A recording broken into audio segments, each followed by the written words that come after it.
Thank you for listening to the Divine Nobodies podcast with Eric Ajna and Jennifer Lynn. If you enjoyed this episode, please like and subscribe so you never miss a show. If you're on Instagram, please follow us at Divine Nobodies Podcast and join our ever-growing community of lightworkers and spiritual visionaries. Together, we can raise the frequency of our planet and bring in a new era of awakening and understanding. Welcome to our tribe. And now your hosts, Eric Ajna and Jennifer Lynn.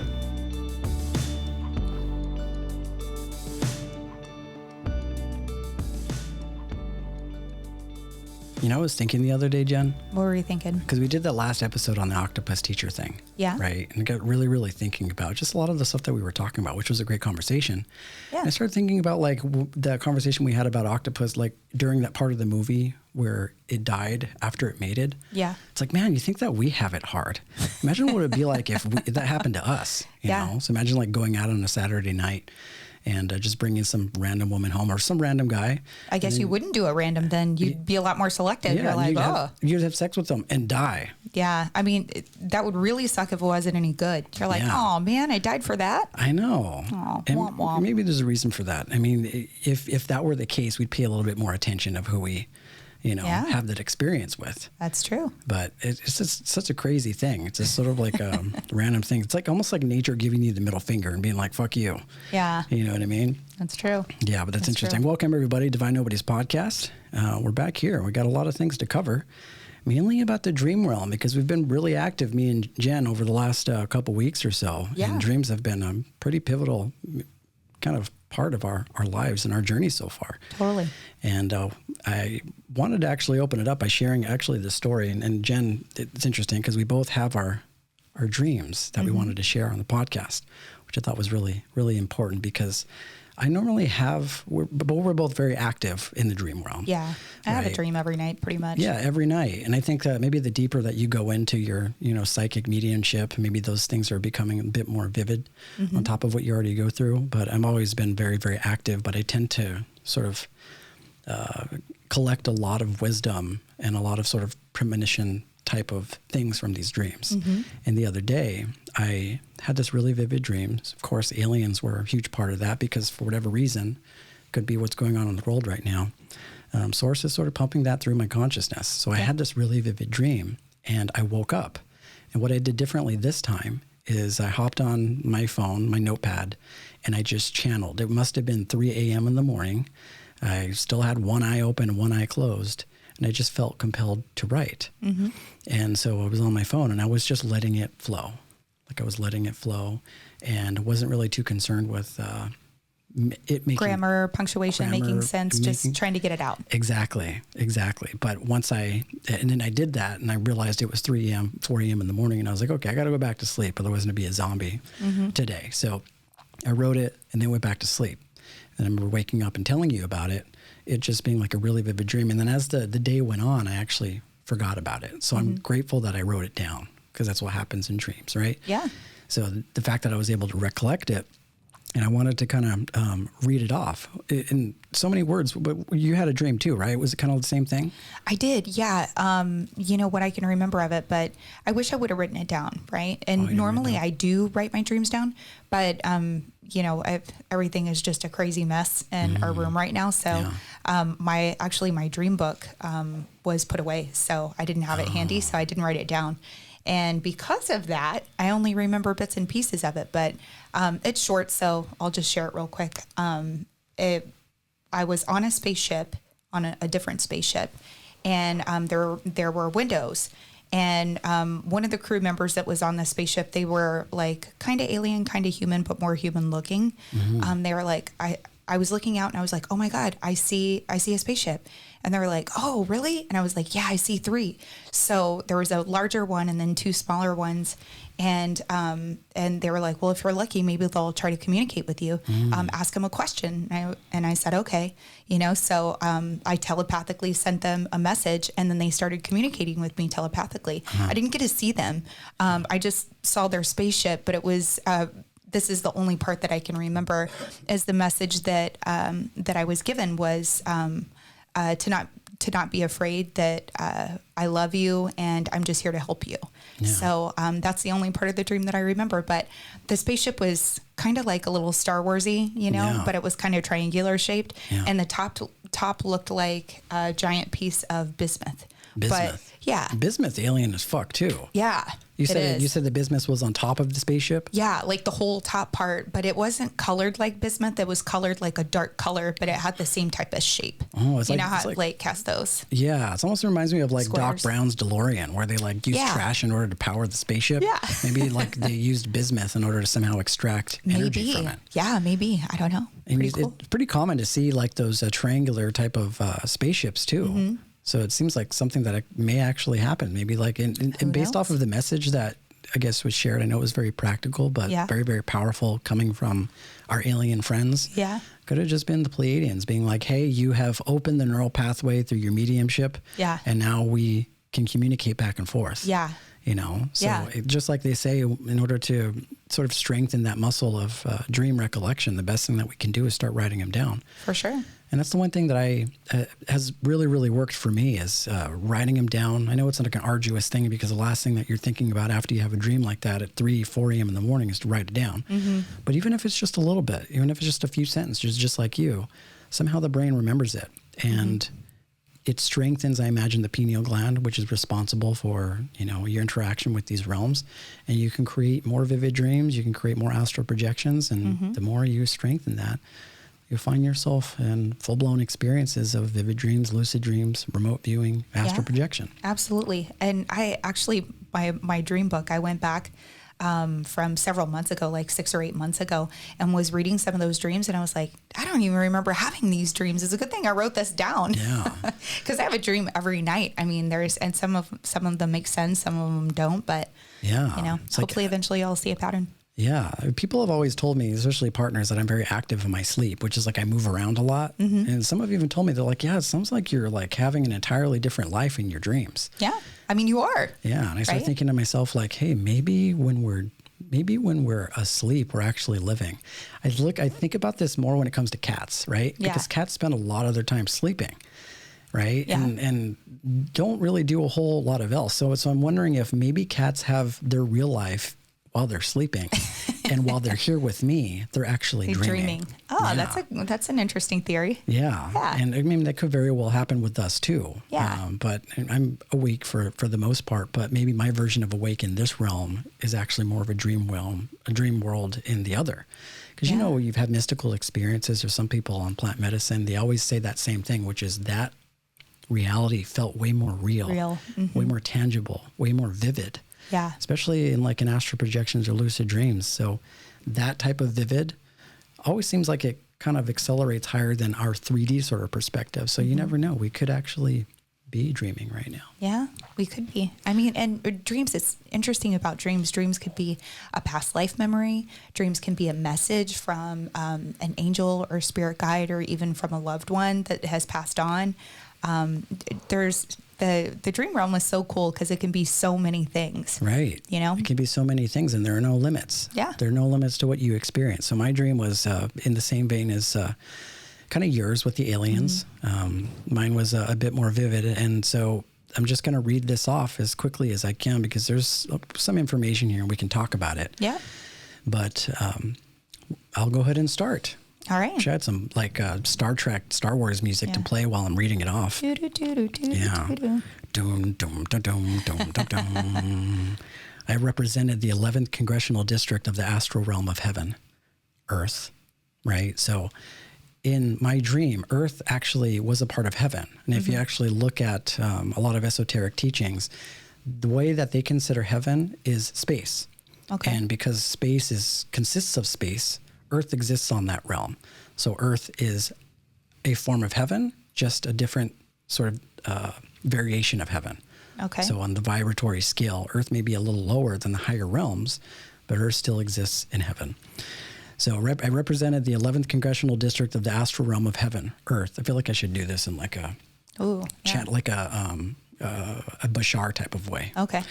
Which had been overrun by a certain alien race on Earth. The issue is that many angels, we're going to call angels aliens. In my dream, they were the same. Okay.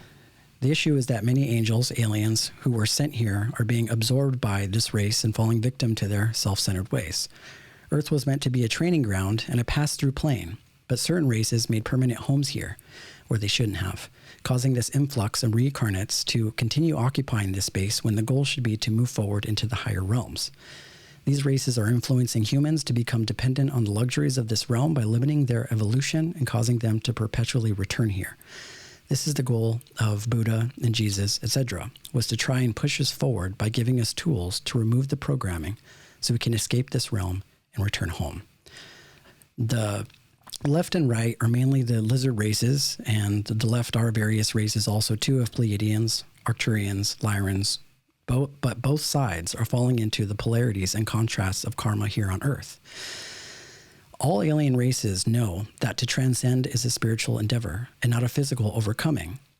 They have both gotten lost in trying to overcome shadow using earthly tactics and not spiritual ones. Our ancestor races gave up incarnating in the earthly realms due to the harsh pull of gravity and karma here on this planet. Earth was once discovered and quickly forgotten. The races left are the ones struggling to get back because of that pull. The lizard races, or the reptilians, have no intention of returning. The other races are the ones struggling to return. Many lizard people are occupying bodies as regular people and as politicians. The other races are mixtures of people and politicians, though they're struggling to return as well. Many alien races that have been sent here from the heavens are getting stuck in the drama of this planet and forgetting what they came here to do. I saw many aliens in this realm on drugs, with families, working mediocre jobs, and living as the lizard people would have them working. Over the course of many years, a lot of them have forgotten where they came from and why they came here. It's so easy to forget on Earth. Once you're born, they place you into these programs in schools to help you forget. This is intentional. Humans are born with full knowledge of their past lives and gifts and begin recollecting them around 6 or 7 years old. Alien races forget through the programming of school. School teaches us to identify with the mind and teaches us to follow fear as the guidepost, pushing each person forward.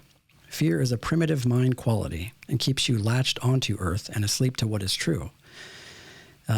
My last toxic relationship was one of the final tests, and since I overcame that recently, Spirit has been waking up, and the aliens are trying to reach you. Only you're allowing the fear and the panic of our energy to overcome your body. Your mother and sister are from the Pleiades star system, as the Pleiadians exist within the constellation of Taurus. They're both Tauruses. Your father, your brother, and you are from Arcturus. An example of this contrast is your brother and father are hyper-intelligent and artists. Your sister and mother do not have these qualities, though they have a love and wisdom specific to Pleiadians. They're nurturing, compassionate, and loving. Pleiadians teach through direct association with love, and Arcturians teach by developing systems of teaching love through various means: art, theater, music, etc. Your sister's husband is also a Pleiadian, as he is born within the Taurus constellation. He's also a Taurus. Teacher Krishnamurti, who's one of my favorite teachers, is also a Pleiadian, and this may be clearly understood through his workings as Alcyon in his youth with Theosophy Society. Alcyon is the brightest star in the Pleiades, and he wrote the book At the Feet of the Master, and instead of using his name Krishnamurti, he actually used the name Alcyon. So that was my dream. Wow. Yeah, and I channeled that like directly after I woke up. So you were having a conversation with an alien, or an alien was just imparting this knowledge on you? I mean, I think what happened in the dream? I think what it was, Jen, is in my dream, first of all, from what I can remember, what I gathered from this dream was a channeling of my communication with an alien. Mm-hmm. After, I think the last conversation that we had on our podcast about your mediumship, as you were talking about how spirit comes through. Yeah. And when I was talking over my channeling of my panic attack, we mentioned that it kind of seemed manic.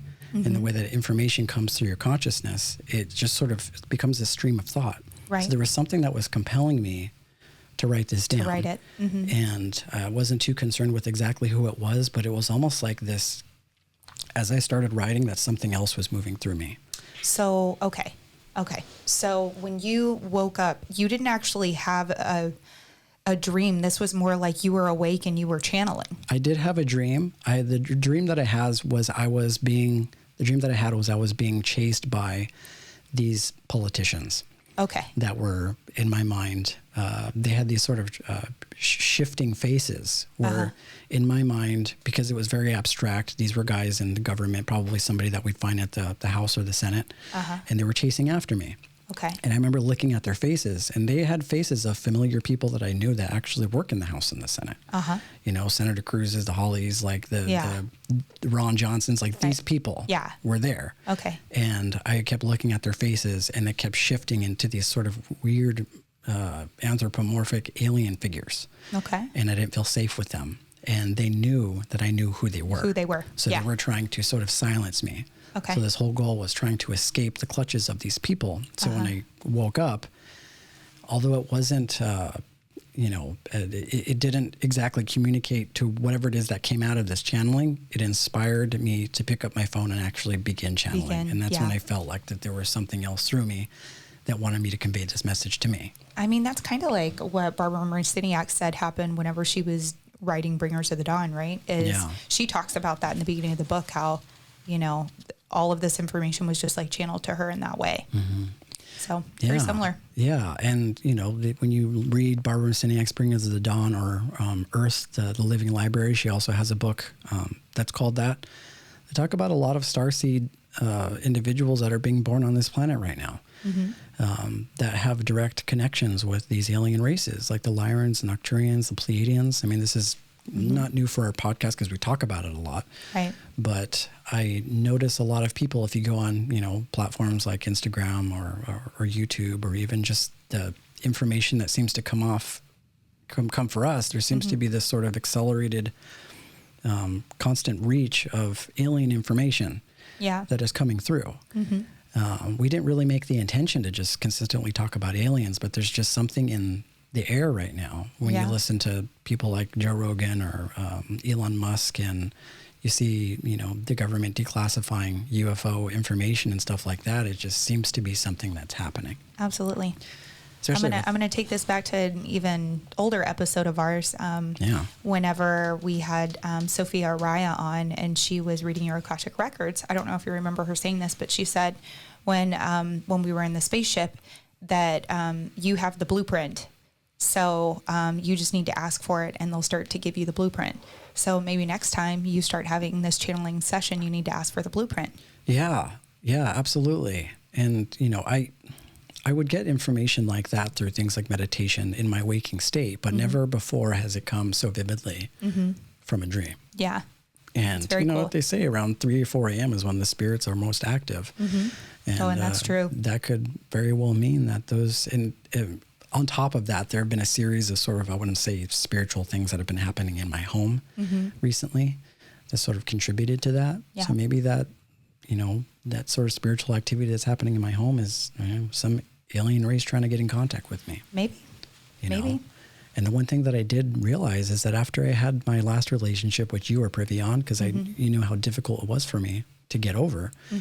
And I feel like I'm at this place now where I understood what the lesson was behind that and what it is that I needed to transcend from that. And now that I've sort of come to terms with the lessons there, I feel like I'm so much more open to exploring other things. And so that's kind of what I mentioned in the message, which is like, okay, maybe you're ready for more now, you know? And because we have this platform, we're sharing this information, it seems like the most appropriate thing to do. Yeah, absolutely. So I wanted to share that on the podcast. It was really interesting.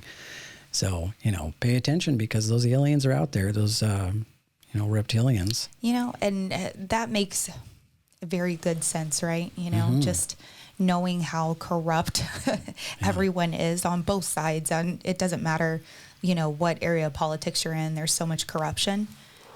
It's scary. Yeah. And there isn't a good side. They're all bad. They're all bad. And to put it in the most practical way, how I would differentiate, you know, maybe a Pleiadian or an Arcturian from, let's just say, a reptilian is how they think. Yeah. Right. It's more of like a left brain, right brain type of thing. There are people that are more creative, more compassionate, and there are people that somehow weren't born with that ability to care. You know, and those people are driven more, I would imagine reptilians are driven more by monetary things, materialistic things, like they somehow lack that compassion for life. and it becomes this almost like self-centered sort of endeavor for them. And you'd find more maybe narcissistic people. I was just about to say that. Yeah, and you would look maybe at those are just reptilians that have incarnated here. Yeah, like if you ever turned to like one of your maybe like an ex that was on his way out, and you looked at him and you're just like, how are you even human? Yeah.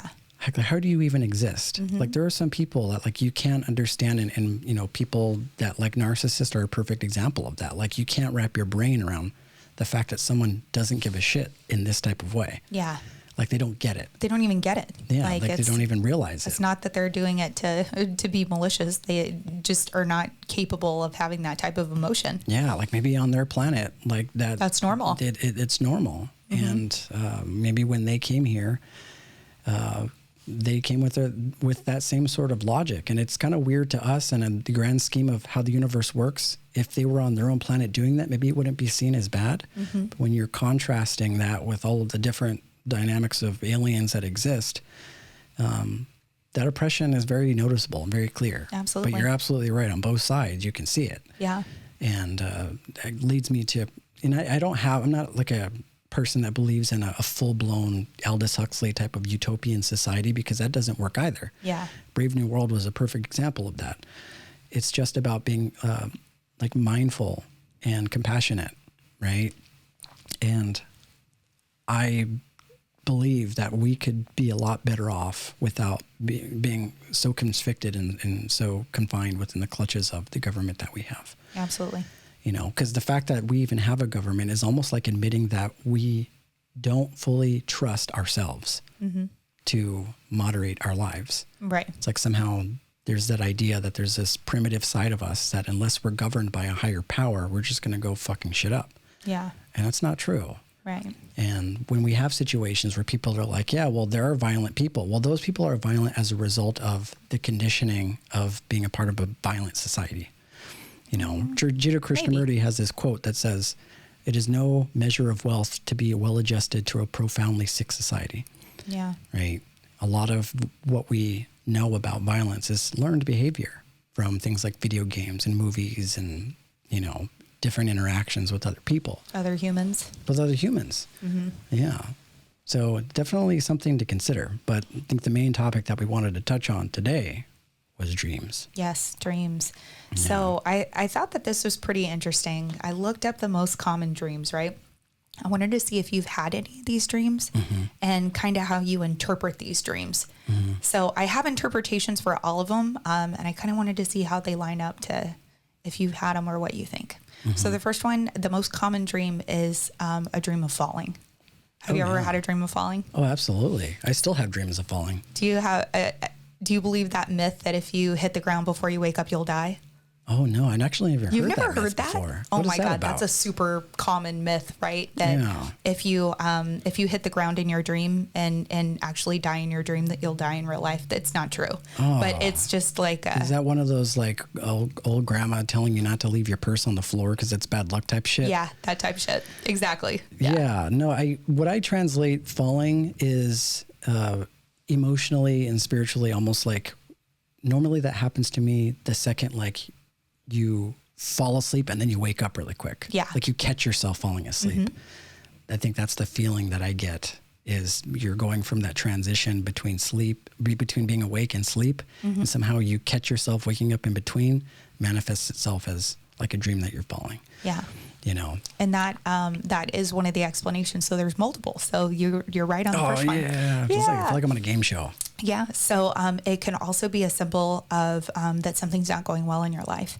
So maybe it's time to let something go. Yeah. Or it could also mean that maybe you have a fear of falling, and in terms of love. Yeah. Like if you have a fear of falling in love, it just kind of, all kind of fits together. Yeah. And then I kind of wanted to share this weird falling dream that I had years ago, but I remember it like it happened yesterday.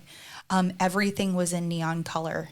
So like the grass, the plants, the trees, the house, like everything was neon color, but I was in black and white. Oh, yeah. And which most dreams are in black and white. Yeah. And this giant giraffe comes out, and he's like, I don't know, like a cartoon giraffe. And he's all in neon colors, but he didn't seem quite friendly, right? So I start running, and I'm running, and it doesn't look like it's a cliff. It looks like like a field, but it was a cliff, and then I started falling. So I'm falling like base jump falling. I mean, I could literally feel my body falling, and I did hit the ground. Oh, yeah? But I hit the ground on my feet.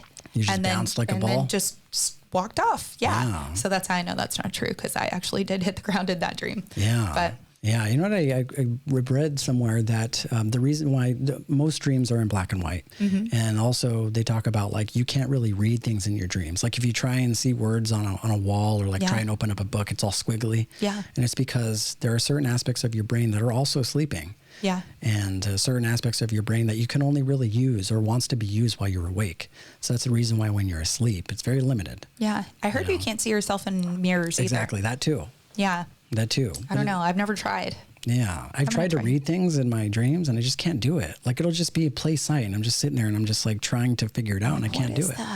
It's like that part of your brain is shut down. Yeah.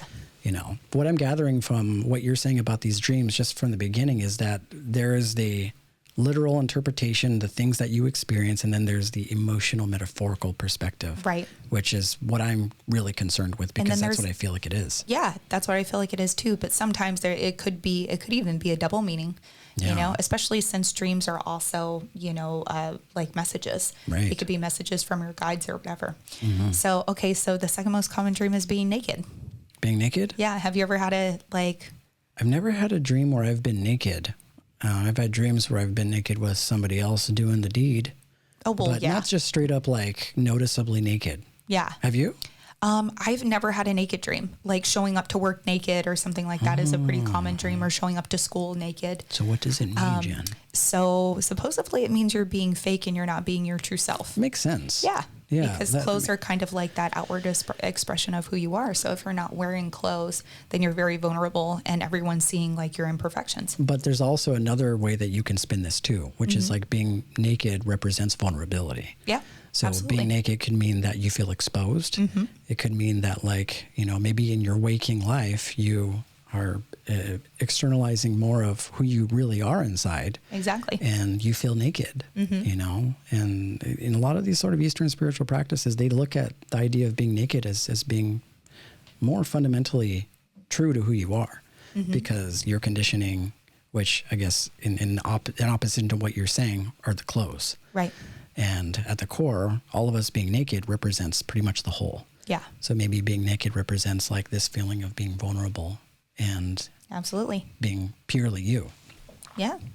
That's a good interpretation. Yeah. So the third most common one is being chased. And you just said that in your dream you are being chased. Gosh dang reptilians. I know. So this one is pretty, I think pretty obvious that anytime you're being chased, normally that means that you're running from something in your waking life. Yeah. So I think that that's pretty but I'm trying to think of a spiritual type for being chased. Being chased, I think being chased and I think running away could be looked at as two different things, right? Because you can look at being running away as being a voluntary thing, and then chased as being an involuntary thing. So I feel like if you're being chased by something, it could be a certain emotion or feeling that you're not dealing with that needs your attention. Yeah. That keeps sort of pulling at you.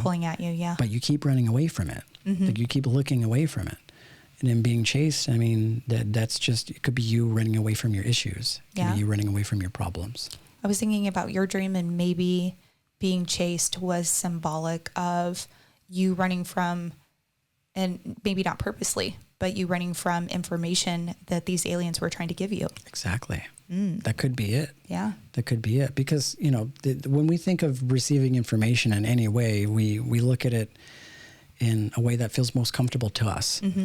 And one thing that I've gathered from people that have had mystical experiences, it doesn't always happen that way. Yeah. I mean, you can get information from near-death experiences. You can get information by overcoming the clutches of fear and like an astral projection experience. And it doesn't always come in the most comfortable way. Yeah. You know, because I have...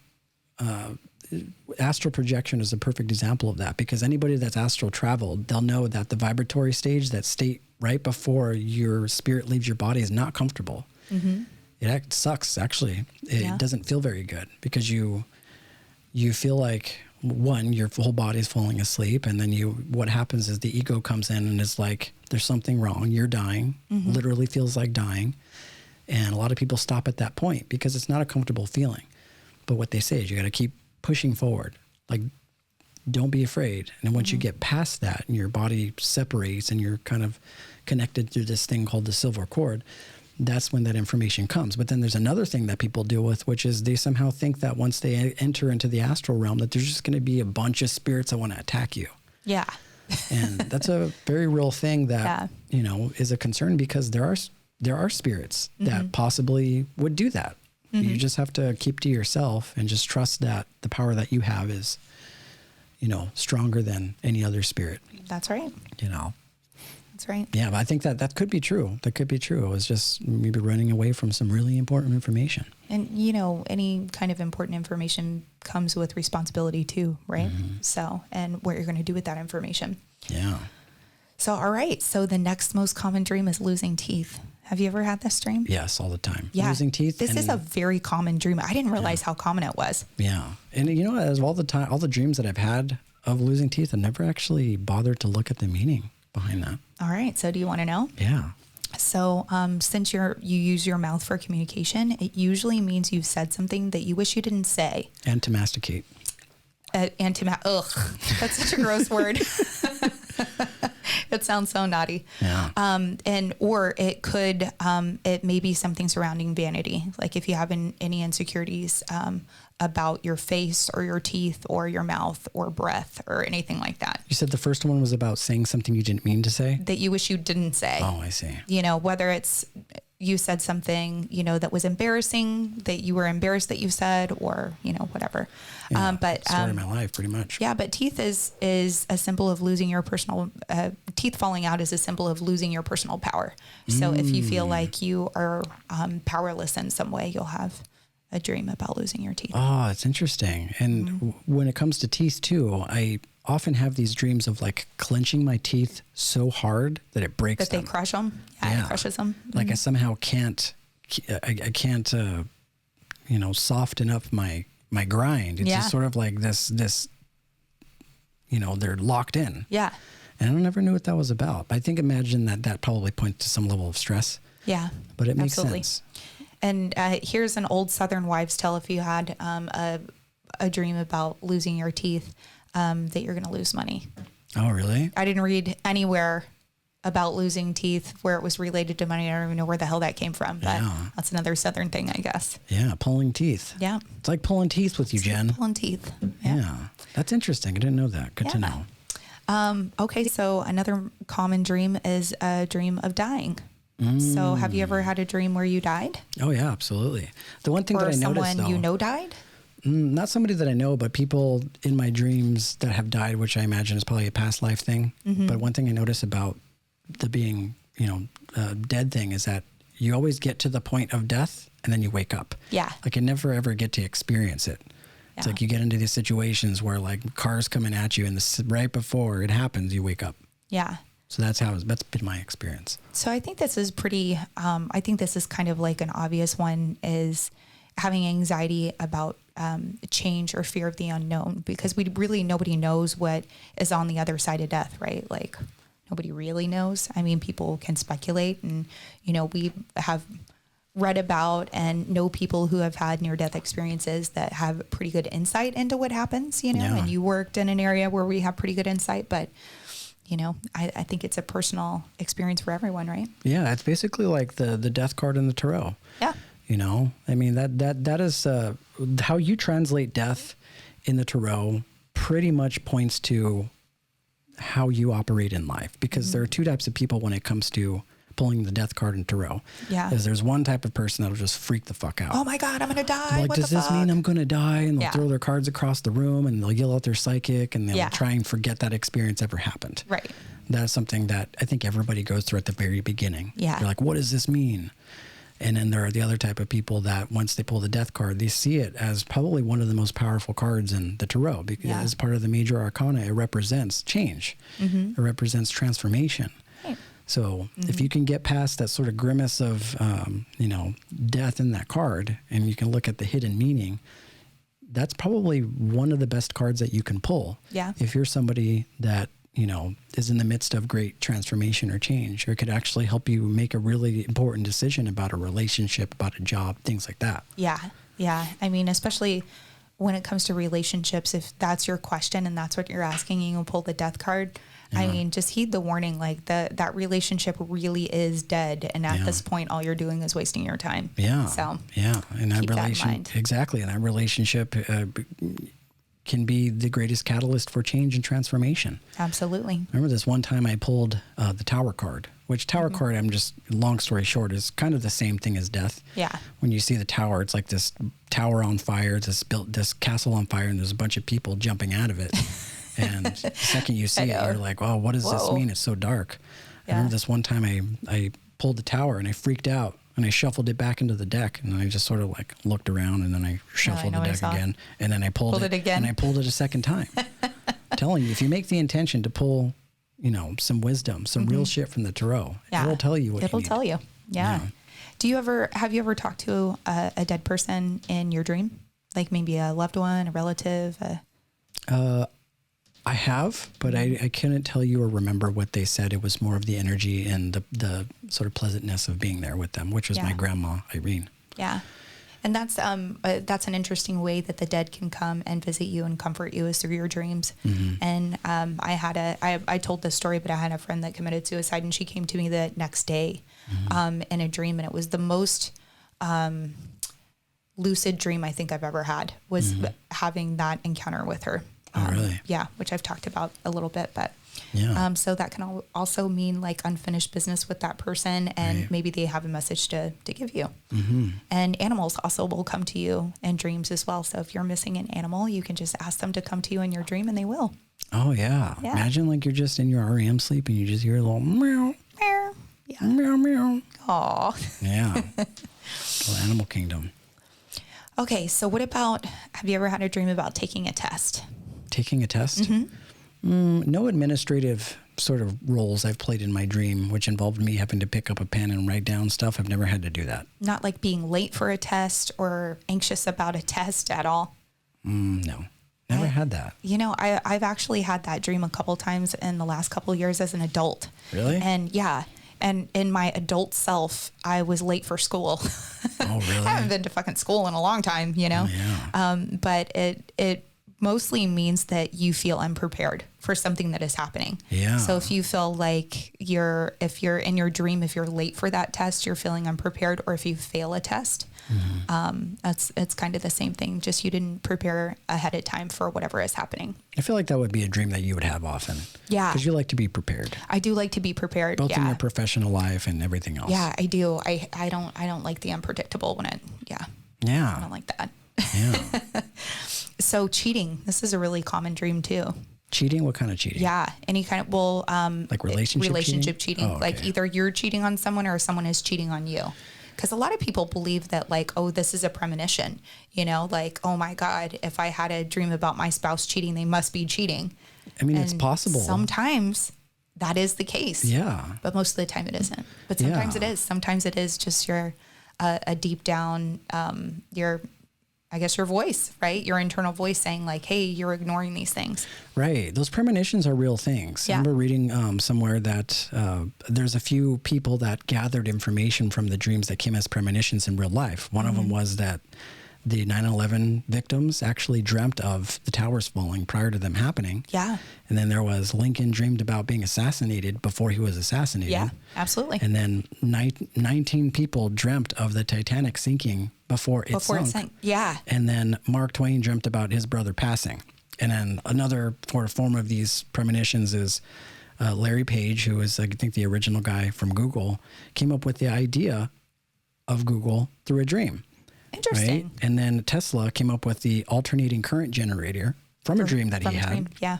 And then Dmitry Mendeleev came up with the periodic table in his dreams, or it came from a dream. We talked about this a long time ago, and like one of our first episodes about, and I forget the exact words that they use, but it's inventors, and on opposite ends of the country that didn't know each other in the 1900s that were inventing and writing patents for the same thing. There was no way that they could have communicated with each other. There was no internet, and where that information comes from, right? The Akashic records. Boom. I think that's what it is. Yeah. Where these premonitions come. There's like this data sphere of information and ideas. I mean, you can look at source just at the very core of it being creative energy. Yeah. And if you can think it into this existence in this 3D realm, it's been created somewhere in the universe before. For sure.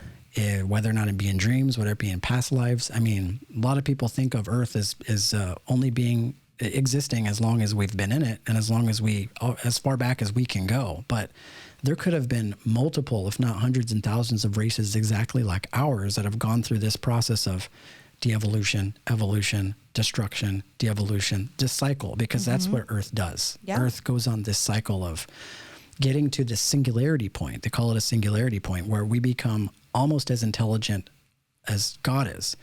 And at that point where technology advances so much, we inevitably, because we're humans and sometimes we suck, end up blowing ourselves up, right? And so that's where we have nuclear bombs. And that's where you have an Atlantis, Lemuria situation. Yeah. So what happens after that singularity takes place, civilization goes back to the Stone Age, like you hear in those sayings. Yeah. And it starts over again. Starts over again. So in the whole pattern and cycle of how Earth works, these ideas are not new. They exist somewhere. So it's all about like tapping into, the Akashic records that store all of this information and being able to put it into action. Yeah. And those Akashic records, I think, hold the key to a lot of really great inventions and like insight that we can give. It's just about like trying to access it, right? Yeah. I think Sophia was talking about that. Yeah. You can look into your future, you can look into your present and your past. Like it's all there. It's all there. It's already happened. So those premonitions are a real thing. And based off of what you're saying, it wouldn't surprise me if somebody dreamt about cheating and it actually ended up happening. Yeah. Yeah. And sometimes it does. Sometimes you dream of your spouse cheating, they really are. Or maybe you're having dreams of cheating on your spouse. Yeah. And maybe that means that your heart isn't in the relationship anymore, or maybe you have an attraction towards someone else. And sometimes it just means it's just straight sex, right? You're just not sexually satisfied by your partner. Yeah. So you're looking for it outside, and sometimes it's guilt, right? Where like you don't want to cheat on your partner, so you just have dreams about it because that's a safe place to not hurt your partner. Have you ever gone into those situations, Jen, in relationships where like it's either you or your other partner wakes up pissed at you? Yes. Because you cheated on them or they cheated on you in your dream? Yes. And somehow like you're still at fault for that happening. I've had an ex do that before where like they woke up and like I was legit in the doghouse for like an entire day because this happened. Yeah, no, I had an ex that was upset with me because I wouldn't apologize. Really? I was like, wait a minute. You want me to apologize for a dream that you had? I was like, no. And this is crazy. And then that thought comes in like, what are you dreaming about? Right. Cheating. Are you dreaming about cheating because this is something you've thought about? You want? Yeah. Or you sort of give yourself away, but I've had that situation before where it's like you somehow feel like as though you did something wrong, even though you didn't. And you're like, Yeah. And then, in astral projection, there's so many different things that you can do in that realm. But if you go deep into, I want to say the Theosophy Society's teachings of astral projection, they always talk about Robert Monroe. He wrote Journeys Out of the Body, talks about this too, which is astral sex, where you have people that go into astral projection and they have sex with these sort of discarnate spirits. They even call them like Jezebels, right? Like these, like hookers? Yeah. Yeah, there are these spirit hookers. Apparently, according to some of these teachings, there is I forget the name. They're like nymphs. They're like these spirits, these both men and women, male and female, that exist in the astral realm that like to have sex or energetic intercourse with human beings, and there are also people that astral project that go into these realms and. They talk in this long list of, things people love about astral travel. You read it in long enough, there'll be people that are like, yeah, and you can actually have sex with people in the astral realm. That is crazy. Yeah, you can even have sex with, like human beings in other areas of the world in the astral plane. I mean, I've never experienced that, but if you read Journeys Out of the Body by Robert Monroe, he explicitly talks about it. Interesting. Yeah. I'm going to have to read that. I've never read that. Huh. Yeah. Okay. Oh, All right. Succubus. That's Succubus. what they are. Oh, a succubus. Yeah, succubuses. Yes, excellent. My They're the clap-having Jezebels. yeah, Or no, clap having. In other words, the hussies of the spirit, the of hussies. the astral realms. Yeah. Gotta watch out. Well, I wonder if there's STDs in the spirit realm. All right, like spiritual STDs. Yeah. Oh my Ooh. gosh. What would you do if you had sex with a lady in the astral realm and you woke up and you just Had a herpes. and You're like, oh, shit. spiritual herpes. Gosh. All There's right. nothing a little sage and a little Palo Santos can't help, right? There you go. Clear that right up. All right. So here's another common dream: flying. Yeah. So this is like flying is one of those dreams where it could be terrifying or liberating. So I actually used to have dreams of flying all the time when I was skydiving a lot. And I'd have dreams about skydiving, which is, I don't know, if we have any skydivers listening to the show, once you start doing it, you dream about it all the time. Yeah, just FYI, so side note, Jen has over 2,000 hours of flight time in the sky. I mean, as far as skydiving, right? Yes, and combined with all different modalities. Yeah. Yeah. So Jen has jumped out of an airplane 2,000 times. Too many times. Yeah. So it makes sense that you would have at least one dream about doing just that. Yeah. Yeah. So flying and, what is it? Oh, this is what I thought was kind of interesting about flying is that it's linked to sexual freedom and freeing yourself of those like societal norms and constraints. So people who are really religious will have and feel kind of oppressed by their religion will have dreams about flying out of flying. that bitch. Mm-hmm. Yeah, which I thought was pretty cool. I had a really cool flying dream maybe like 5 or 6 years ago, and I built this kind of Da Vinci like wings. They were like made out of paper. Da Vinci like wings? Yeah. Have you ever seen like the old Da Vinci sketches? Yeah, I have. Yeah. Like that, and they were like made out of like brown paper sacks, like from the grocery store. It was fucking weird. Like Wright Brothers shit. Yeah. And I'm flying around, and it was so beautiful, like just looking at everything, and I could see the wings flapping. It was awesome. Anyway, I don't know. I'm not doing a great job explaining it, but in my mind, I see it, and I'm like, wow, this is so cool. I know what you mean. It's like one of those steampunk type of planes. Totally. Yeah. It's like kind of falling apart, but somehow works. Somehow it works. Yeah. Yeah. And you got like Just steam fucking and like cruising around. a little bit of like there's like pedals like on your feet somehow like makes the rudders turn kind of shit. Yeah. Yeah. Something you'd see in a Smashing Pumpkins music video. Yeah. So, yeah. And right? Yeah, that's You exactly like that? I like that. I like that. Yeah, It took me a second. I was like, yeah. All right. So this one I think is pretty interesting because I've had 1 or 2 dreams about pregnancy.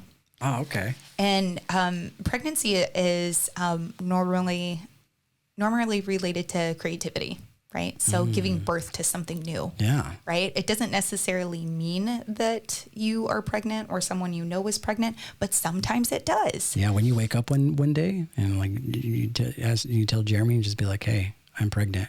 Oh. And he'll be like, what? And you'll be like, with creativity. With creativity. and innovation.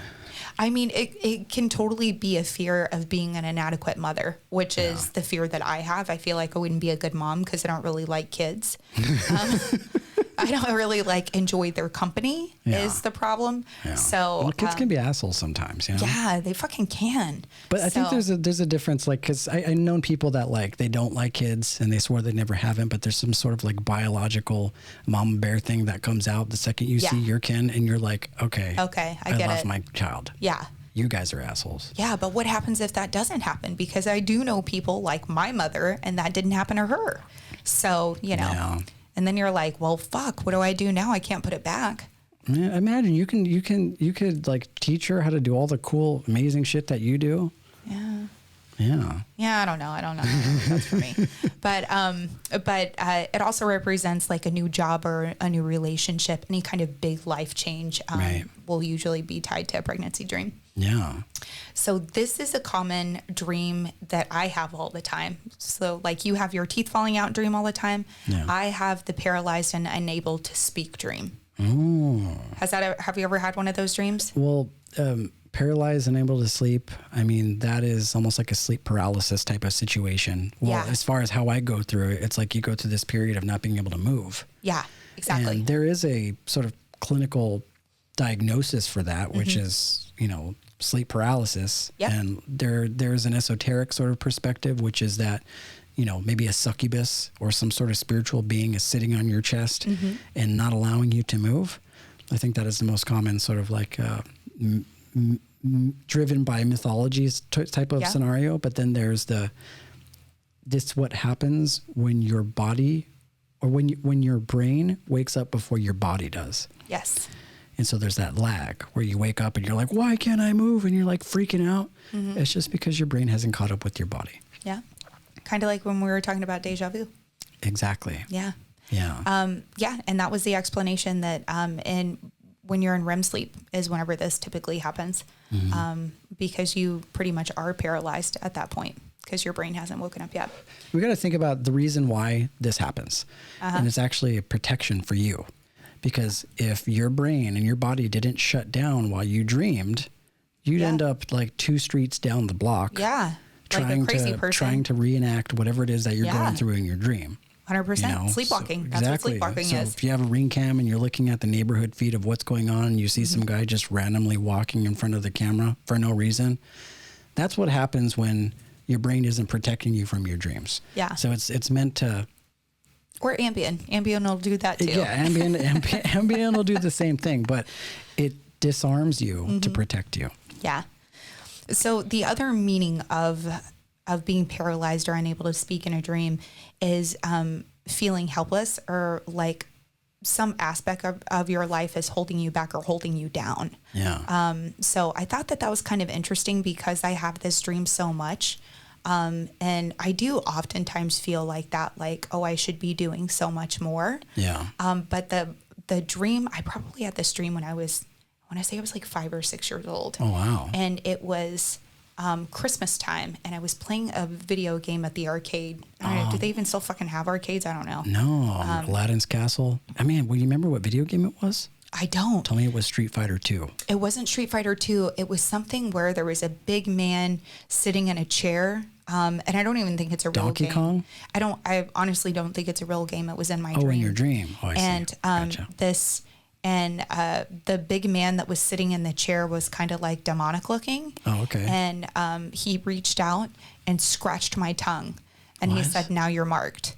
And he like climbed back into the game. Yeah. And I woke up from that dream and my tongue was sore.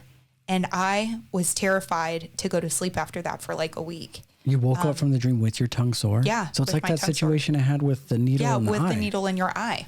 Oh, and he said, now you're marked? Now you're marked. And I was like, And I was only like 5 or 6. Like I was a little kid. Yeah. And I was explaining it to my mom. And my mom was like, what the fuck is wrong with you? It's crazy. She's like, you've been marked. Now you need to walk out that door and never come back. Yeah. But I was paralyzed with fear and I was unable to speak whenever he did that. I wasn't able to talk. Oh, it's like he disarmed you. Right. Yeah. So I wasn't able to scream, even though I wanted to scream and I couldn't because I was scared. Yeah. And I couldn't run either. I was like frozen. Yeah. You know? That's one of the things that you commonly hear. People like, and I've gone through this too, where like you're in the midst of some sort of crazy situation and you're trying to yell or scream and you can't do it. Yeah. I had a situation a while back while I was dating this girl, and I was sleeping, and she was next to me, and I realized that I was in my dream, and it was in a situation I couldn't remember exactly what it was, but I wanted to leave it, like I wanted to get out of the dream and wake up. And I remember trying to scream and trying to yell and trying to move my body, and I tried to do as much as I could, and she actually was able to pick up on it in the waking state. Yeah. And I kept trying to get her to wake me up. And then she finally woke me up and I told her what happened. And she was like, yeah, like I was actually speaking to her from the astral realm, trying to get her to wake me up from the dream. Wow. And she said that she gathered that, but it was very sort of abstract. Yeah. Like she just, on her end, it just seemed like a, yeah. Wake me up, wake me up. Wake me up, like, hey. Yeah. And then she woke me up. So it was like this weird, like communicating between the 3D and like the 4D. Whoa. Yeah. Whoa. Yeah. Crazy It's stuff. pretty intense. Yeah. Crazy intense. Yeah. I actually had a rape dream too. And I actually think this may have been a past life memory. Because it was a little bit different, in the way that it came through. And I was on this couch and I was being held down and raped by this guy. And, I wasn't able to move or scream. Like I was like trapped in my body, and I was like, oh shit, but it seemed so real that I could feel like the weight on my chest whenever I woke up, like all of those things. So it came through kind of like a past life memory where, I was just remembering something that happened to me in a different body. It's possible, or it's possible that we live, an infinite number of lives while we're in this one as well. Mm-hmm. Yeah. Like there are hundreds of different yous out there living different types of experience. Do you know that we spend an average of 6 years in dreams? Yeah, that's a lot. It's a long time. It's a long time. I mean, it's not that much in comparison to how long we live, but 6 years of your life dreaming. Yeah. Interesting. So, okay. So, this one is also one that I've had multiple dreams about, and it's of like spiders, snakes, and any other type of creature. Yeah. Do you have any of those dreams? I've had dreams like that. Yeah. In the past, like dreams with animals and, dreams with like life-size cats. Yeah. I have, but those Snakes have been a little bit more random. What about snakes? Snakes, no. Yeah. At least ones that I can't remember. Those aren't the ones that I would typically remember. It's just because I see them as just sort of like a fixture of that realm. Yeah. I didn't necessarily derive meaning from them in the times that I did dream about them. So there's a positive kind of interpretation and a negative one too. We'll start with the positive and with the negative.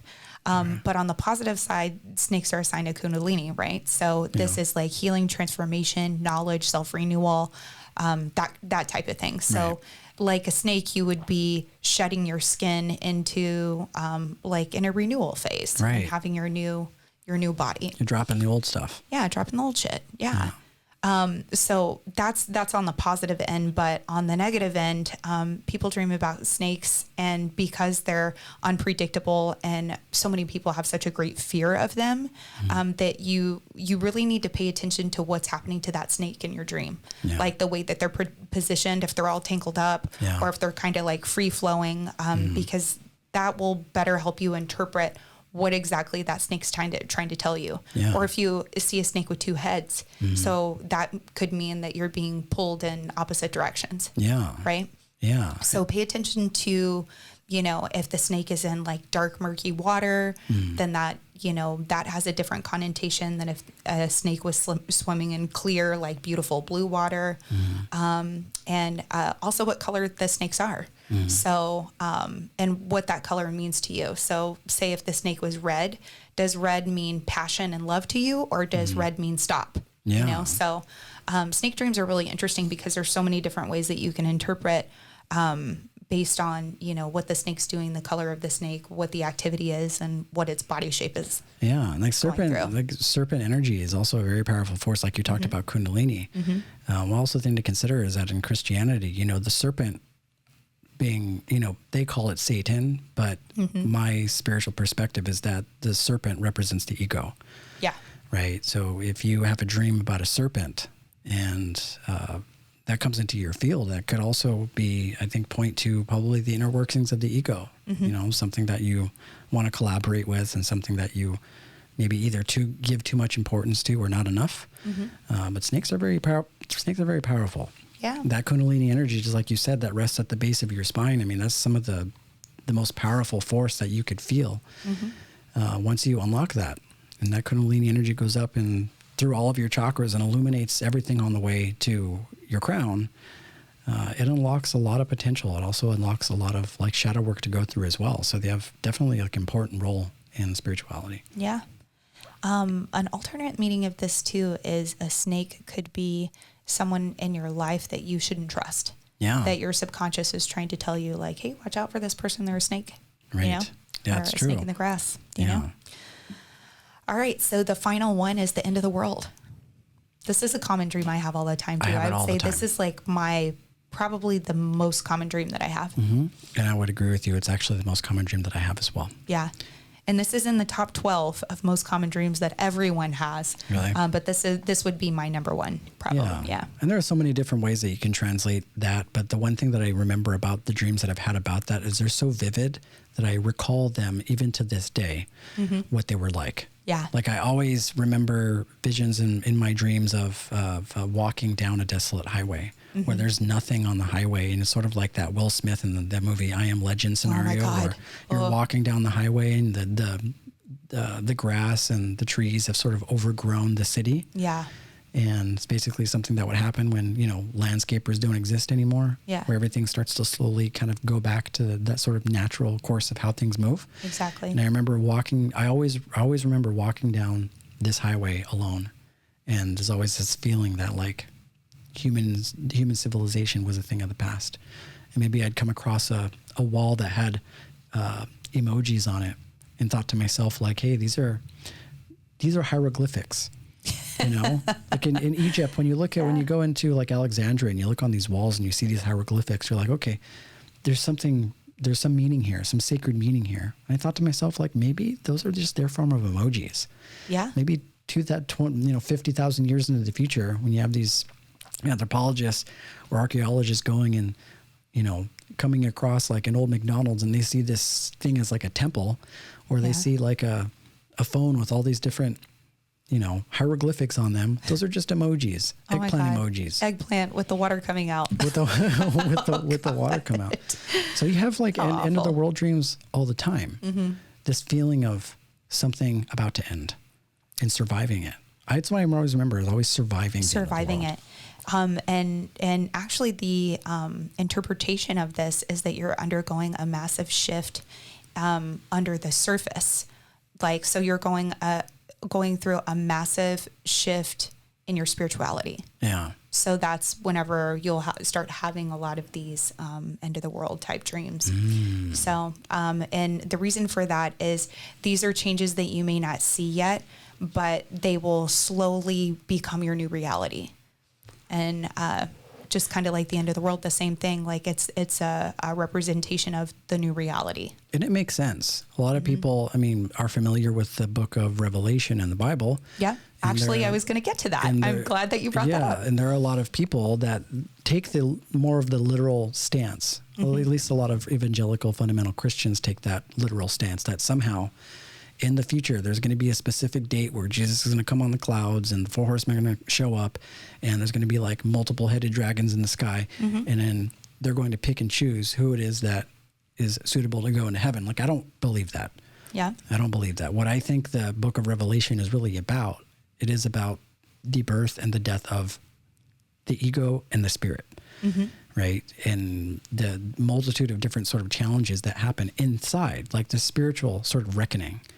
This spiritual reckoning of all the things that aren't true about you and all the things that are illuminated that are true about you once you've eradicated all of the untruths out of your system. That's what I feel like the book of Revelation is every single human being, and it's an archetypal thing. You might as well even look at it as sort of like a major arcana, pulling the death card type of situation. Every single human goes through a period of being asleep and then waking up. Yeah. And I think that's what the book of Revelation is. It is dying to the world that you know and being reborn something entirely different, like this all-knowing spirit. So this is pretty interesting. So from a historical sense, the word apocalypse is actually Greek, and it means revealing divine mysteries, which is why the book of Revelations is called Revelations. There you go. Is from that word apocalypse. Yeah. How about that shit? Yeah, how about that shit? Yeah. Apocalypse, Armageddon. Yeah, so an alternate meaning could mean that you feel out of control or you have a fear of the future, which is another one. And much like the apocalypse, this is our mind fearing that change of the unknown. Yeah. So so that's it. That's the top 12 most common dreams. Those are really, really good. And I think one thing, like really important thing to point out is, Carl Jung, we're all familiar with Carl Jung. Yeah. He has the archetypes, and he was one of like the pioneers when it came to dream research. And he believed in the collective unconscious, and that pretty much exists in our culture. He kind of just sees it as like a cultural operating system, right? We're all connected through our collective unconscious, which is basically, you almost can look at it almost like the Akashic records. So with dreams, it's really important to understand that like that spirit world only has the ability to use whatever is within your experience in order to come up with these dreams. So the important thing about dreams is not to completely take them literally, but to look at the real sort of like deeper meaning behind all of them. Right. So if you have a dream that's particularly scary, that freaks you out, which inevitably happens, try and pay attention to what the deeper meaning of that is. You can always find a spiritual underpinning behind these things. Absolutely. So if you have a dream about death, just like we talked about, it could be transformation. And dreams are metaphorical and symbolic. Yeah. And if you pay attention and you go deeper into your dreams, you could come back with some really cool inventions, some insight, things to share with the world. Absolutely. I mean, there's a reason why Atlantis and Lemuria, they were really great examples of how integrated they were with the dream realm, because it was commonplace for them to actually venture into the astral realm. Their pineal glands were, working so efficiently that they were, at least from what the stories have said, were able to just drop into the astral realm almost at will. And a lot of these places is where aliens like Pleiadians and Arcturians and all these sort of multidimensional aliens exist. So if we could develop our pineal glands through meditation or any sort of modality, then we could transition into these realms just like walking through a doorway. That'd be awesome. Yeah. It's crazy to think that like it's at some point in our history, we were not only, confined to the life that we live here, but if we wanted to hang out in the astral realm, we can do that. We could do that. Yeah. That'd just be awesome. by going through the pineal gland. You know what I mean? For sure. Yeah. Well, this has been fun. It's been definitely very, very fun, Jen. And we'll continue to have dreams, and we'll continue trying to make sense of them. I mean, hopefully that alien dream that I had, of course, it's not an uncommon story. It's something that we hear a lot about, but just the fact that I'm able to tap into that realm. I'll ask for the blueprint next time. Yeah. Ask for the blueprint. Yeah, I want to hear about it. Yeah, we'll see what's in the blueprint. I want to know what's in it. Yeah. It's like the little Eric's Living Library. There's something there. And we'll keep venturing in. See what happens. And then check back with me on your dreams too, because you've been having some pretty crazy dreams. I know. Yeah. Yeah. So everybody that's listening, thank you so much for tuning in. Go ahead and share your dreams with us if you can. If you want to leave a comment on YouTube, definitely do that. Actually, I was thinking about this the other day, Jen. We get a lot of people that listen to the podcast, but I'm always just curious to know who these people are. Yeah. So if you want to just drop us a line, the best way to do is to just email us at divinenobodiespodcast@gmail.com, or actually go to our Instagram. Yeah. And if you can, if you'd like to support, we'd like to try and create this movement all around the world. If we can, leave a review on Apple Podcasts. Oh, that would be awesome. It would definitely help us out. And it would also help us out just to see where you guys are at in the world, who you are, and so we can continue spreading it around. Yeah. And show topics too. We're open to that as well. Yeah, show topics too. We're always interested in pretty much everything. Yeah. We'll make something happen with all of it. But anyways, we'll see you guys next time. Have a good day. Namaste, friends. Namaste.